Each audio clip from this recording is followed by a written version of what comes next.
central city because people wouldn't want to live there.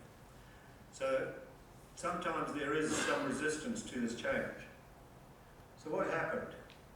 Every one of those dots, hopefully you can see, sorry, lights on the bright. Every one of those red dots is 5 residential units. There were 685 in 1985. And then by 2016, what have we got there? 41,000. There are now 63,000 residential units downtown. When you get that number of people downtown, you completely change the economy of the city. And some people might say, well, did you want to? Did we have to? The fact is, it brought with it a number of benefits. It brought with it food and beverage. So food and beverage, going back to 1982, you had 604 food and beverage outlets. Once you get a population living down there, that increases, that brings employment, that brings vibrancy to the central city. It also allows a lot of the heritage stock to be reused in new uses, particularly those in lanes and arcades. In 1985, the city was losing retail. It was losing retail to Chadstone and the other shopping centres, so people were moving out to the suburbs, and the city was not actually in good shape in terms of where the retail was going. Places like George's closed down and others like that. With the changing population, retail started to come back to the city. And now a lot of the shopping centres are saying what we need to create is something that's more like the lanes and arcades that you can get in central Melbourne rather than the big boxes that are like any place anywhere in the world. The other interesting thing is if you get that many people paying your rates, the rate in the dollar drops. So we all know that state government has fixed the rates for local government, and local government actually is one of the lowest taxes of any level of government. I think it's something like 3 to 4% local government takes. The rest is taken by state and federal. When you drop down and you become a cheaper place to be, businesses want to locate there because it's a place that can be actually used cheaply. Active movement. One of the challenges back in 1985 was how do we get people out of their motor cars? How do we get people to start walking rather than driving through the city? Swanson Street, which I'll show you in the middle, had 60,000 vehicles driving through. They didn't have a destination in the city. They were going to the eastern suburbs, maybe to the airport. So how do you get people to stop and use this place? Now, if we'd said we were going to start to favour pedestrians and bicycles and public transport over the motor car, Vic Roads would have actually stopped us in our tracks. So we just said what we're going to do is we're just going to improve the pedestrian environment. We're going to go from grey to green. And what we did slowly is actually take pieces of footpath and converted them to places where people could have cafes, where you could plant trees. Lygon Street was one of the first of those, and there were many others. Swanson Street was in the strategy as a street that we thought was best, not as a through street, but one that actually acted as the centre of the city rather than just a transit through. People don't shop at 60 kilometres an hour. They have to get out of their cars and they have to walk. In 1992, we built up enough credibility to in fact go to the state government and say, we think we need to close Swanson Street and make it a local access street. What did that mean? For many reasons, it didn't mean you could actually close the whole street because the centre of the road happens to be higher than the shops on the western side, and if you got water coming down from Carlton, you would have flooded it. So all we did was widen the footpath by 3.5 metres and plant 100 trees and put some public art in. The street was dying anyway, as you can see on that left-hand side. And what happened over time is as people started to come back to that street, you got more and more people walking in the street, and therefore the retail started to actually revive. It got to the stage where you can see there 47,000 in 2017, and there's 65,000 just pre-COVID. This was just by the city square. We started to talk about, do we need to start taking stuff off the footpath because of the number of pedestrians? That's a good problem to have, that you actually have a lot of people downtown using that centre. Part of this strategy was also not just about widening footpaths, but also getting public space. if you've got a population that's gone from 685 to 63,000, then it needs more open space. I had in my portfolio for a while the Parks and Gardens. We did an open space strategy and said we need 700 million just buy the land for the open space that population was going to need. Clearly we didn't have 700 million. So what we started to do was actually close to the streets. This one here you can see is in Carlton, it's Neil Street, it runs diagonally across. It wasn't an important part of the movement network. And it could be closed and made into an active park where you had high density living. The other one's at Errol Street, bottom of Errol Street, 500 square metre roundabout, very wide roads. If we actually changed that and made it a one-way system that went round, we could get a 5,000 square metre park. Effectively what that meant, and there's a primary school there, is we could get open space in the locations we wanted to get it without having to pay for the land. It would have cost us $14 million to buy that land to create that park. Whereas we used the money we were collecting through open space levies to in fact develop the park and make it into something that people enjoyed. The most recent one, which most of you possibly know, is South Bank Boulevard. In 2006 we closed the bottom of South Bank Boulevard to create Queensbridge Square. It was part of the Commonwealth Games legacy. When you close the bottom of the street and make it slightly more circuitous for people to get around, the car numbers dropped from 30,000 to 15,000, therefore you only needed half the space. So we went back and actually said to our traffic engineers, we've got half the cars, you need half the space, and we take the orange and turquoise and blue and turn it into 5 parks in the southern part of Melbourne there, because there was no open space. The state government had just allowed development to happen there without providing adequate open space for the locals. We managed to do that. We did an agreement with the state government. They are developing the art centre, the new theatre, and the link that will recreate the link that used to come from Princess Bridge down to South Melbourne. In the process, we've created 5 parks, and these were some of the drawings that said, this is what you've got, and this is what we'd like to have there.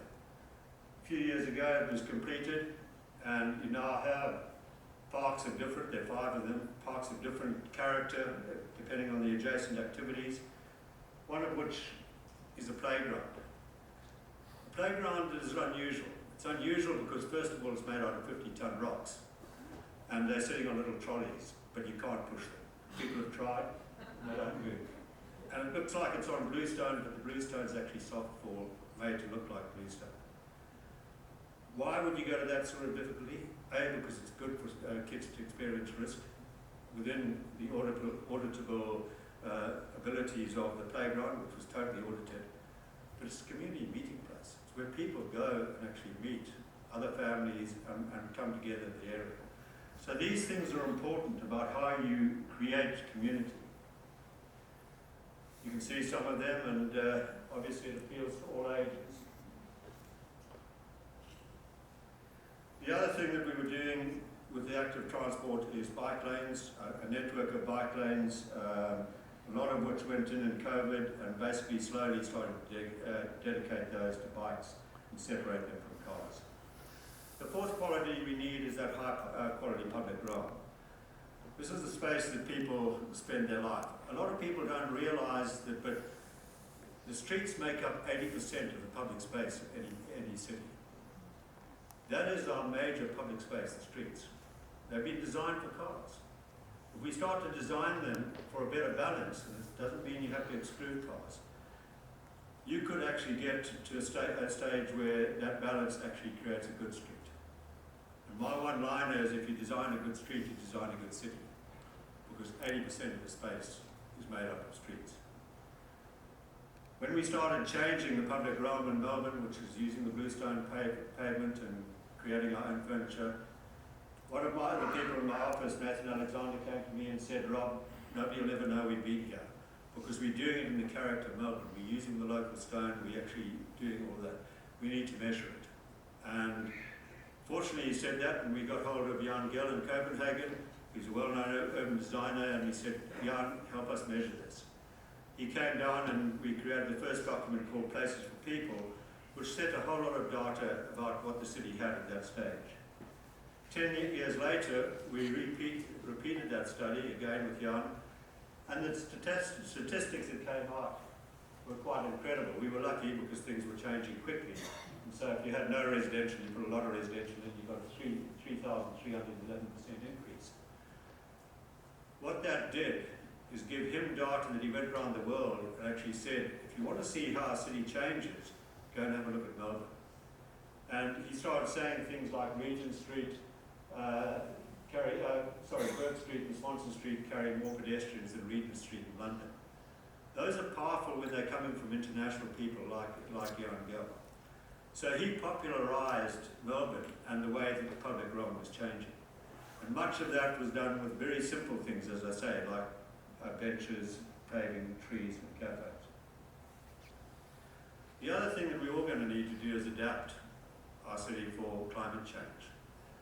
We all know it's a reality. If we're not accepting it as a reality now, I don't know what we think is happening in the world with some of the dramatic climate actions we're having. I had parks and gardens back in 2009 when we had those bad fires, and we had that 46.4 degree day. I've got to tell you, it was one of the more emotional experiences of my life to see trees in Faulkner Park and that dying. The question was, what do we need to do to ensure that that doesn't happen into the future? And so we put together an urban forest strategy. And the urban forest strategy was to look at what did we need to do to in fact allow our trees to survive going into the future. When we did the strategy, I said to the people in my office, I don't want you to talk about trees. I don't want you to go out there and argue whether eucalypts are better than planes, because that is a circular argument that's going to go through the community and you're going to get nowhere. I want you to talk about the data. Do we want to go from a 22% canopy cover to a 40% canopy cover? Because that's important. Do we want to have diversity of species? Do we want to have water in the soil?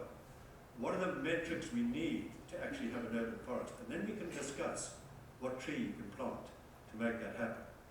So that strategy was adopted and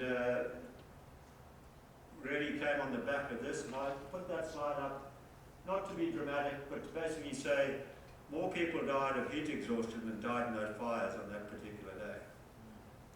So this is about people in cities needing to survive as the temperatures change. When we looked at our tree population, we did a health check on that, and sorry, you won't see that from back there, but if it's red and orange, those trees weren't going to last very long. And therefore we were going to actually lose something like 48% of our trees in the next 20 years. So you can imagine central Melbourne with 48% of the trees gone. It's a dramatically different city. So what do we do to not make that happen? And we started looking at, we'd started this back in '85 actually, we started planting trees wherever we could. You can see Swanson Street in the middle in '92, dubious architecture. Put some trees in front of it and it actually becomes quite a good street. So you can actually mitigate what seems like a poor part of the city by putting in things like trees, and you can also change the temperature.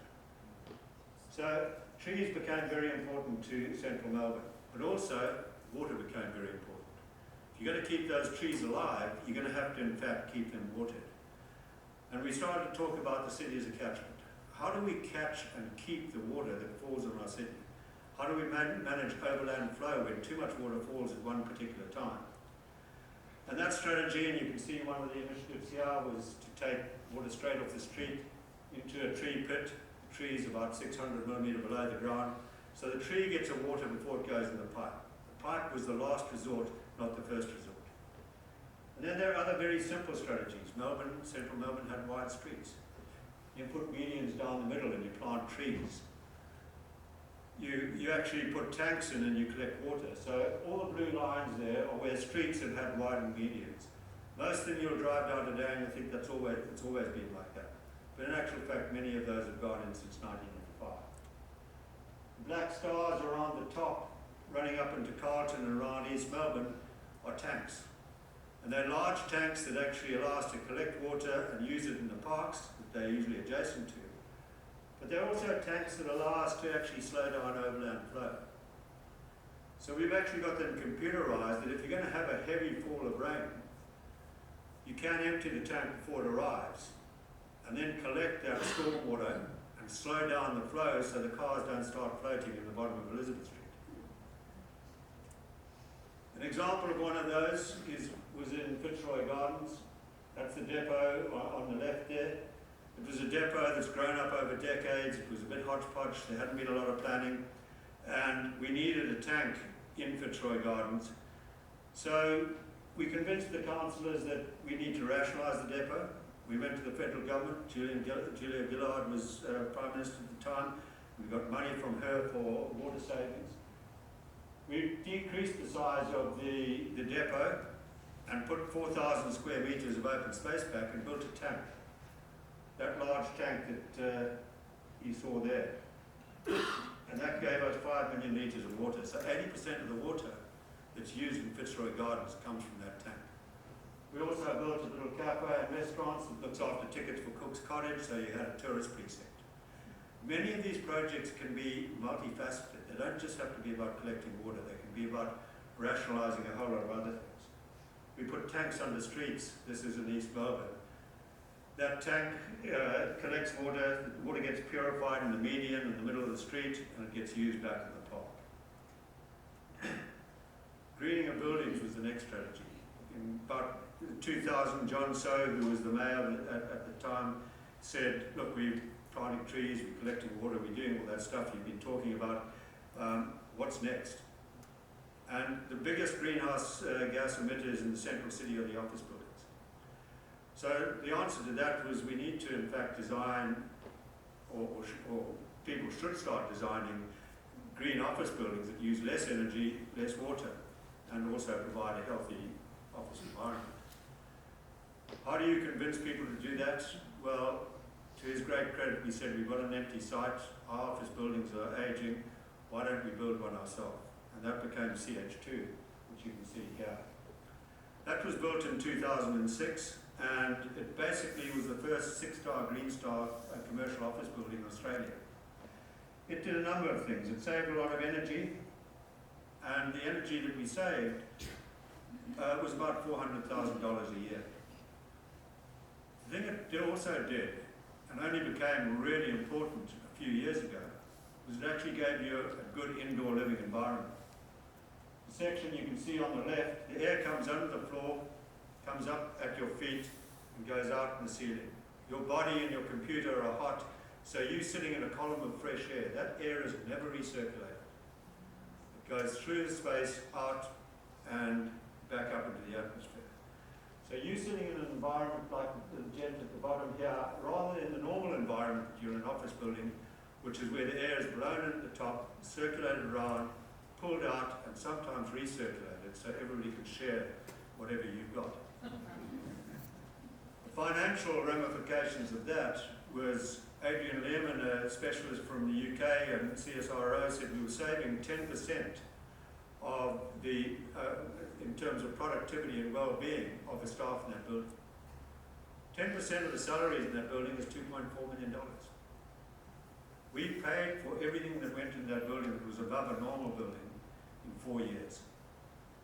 That's the sort of thing that we've got to start thinking about. We've got to be a lot smarter. We talk about smart cities, but in fact I'd like us to be wise cities. I'd like us to use technology, but also a bit of wisdom about how we build in the future.